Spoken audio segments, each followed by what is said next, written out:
Hi all.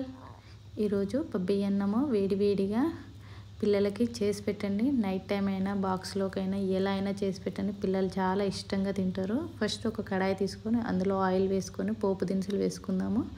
తర్వాత cut చేసి పెట్టిన మిర్చి, onion, capsicum, tomato, cauliflower, potato వీటన్నిటిని కట్ చేసి పెట్టుకోవాలి. ముందుగా కట్ చేసిన ఒక 4-5 పచ్చిమిర్చి ముక్కలు, ఒక 2 ఉల్లిపాయలను కూడా కట్ చేసి వేసుకోవాలి.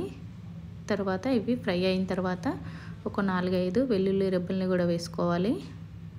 పొట్టు తీయకుండానే వేసుకొని అలానే బాగుంటుంది. తర్వాత ఇవి మగ్గిన తర్వాత ముందుగా కట్ చేసి పెట్టిన వెజిటేబుల్స్ని కూడా వేసుకొని ఒక 2 నిమిషాలు మగ్గించుకుందాము. తర్వాత అందులో కొంచెం పసుపు కూడా వేసుకొని కలుపుకోండి. ఒక 2 నిమిషాల తర్వాత ఇందులో కొంచెం ఉప్పు వేసుకొని మళ్ళీ ఒకసారి కలుపుకోండి. ఈ ఒక 2-3 నిమిషాలు వెజిటేబుల్స్ని ఫ్రై చేసుకుందాము. తర్వాత ముందుగా నానబెట్టిన బియ్యం, శనగపప్పు ముందే నానబెట్టాను నేను ఇక్కడ. వీటిని తీసుకొని ఆ వాటర్ అంతా వంపేసి ఇవి ఇందులో వేసుకుందాము. ఒక 2 నిమిషాలు ఇలానే మగ్గించుకుందాము. ఆయిల్ మొత్తం బియ్యంకి కూడా పడుతుంది. తర్వాత ఇందులోనే కొంచెం పుదీనా, కొత్తిమీర వేసుకొని మళ్ళీ ఒకసారి కలుపుకోండి. ఆ ఫ్లేవర్ కూడా ఈ రైస్కి పడుతుంది. ఒక 2 నిమిషాల తర్వాత మళ్ళీ ఒకసారి కలపండి, లేకపోతే అన్నం మొత్తం కింద అడుగంటుతుంది.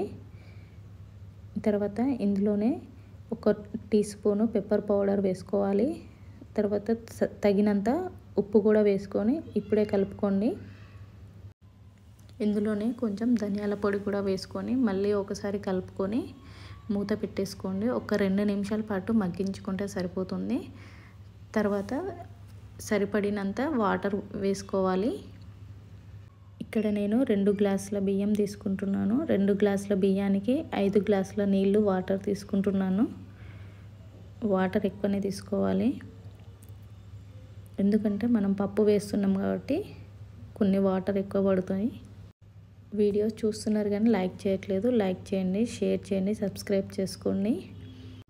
నేను ఇక్కడ 5 గ్లాసుల వాటర్ పోసుకుంటున్నాను.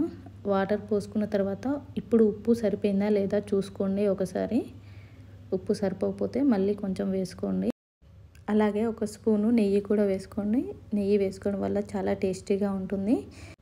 వాటర్ అంతా పొయ్యేలాగా చూసుకోకండి, కొంచెం గంజిగా ఉంటుంది కదా, అలా ఉన్నప్పుడే బంద్ చేసుకోండి.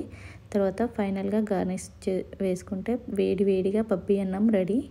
మీరు కూడా ఈ రెసిపీ చేసుకొని మీకు ఎలా వచ్చిందో కామెంట్ చేయండి.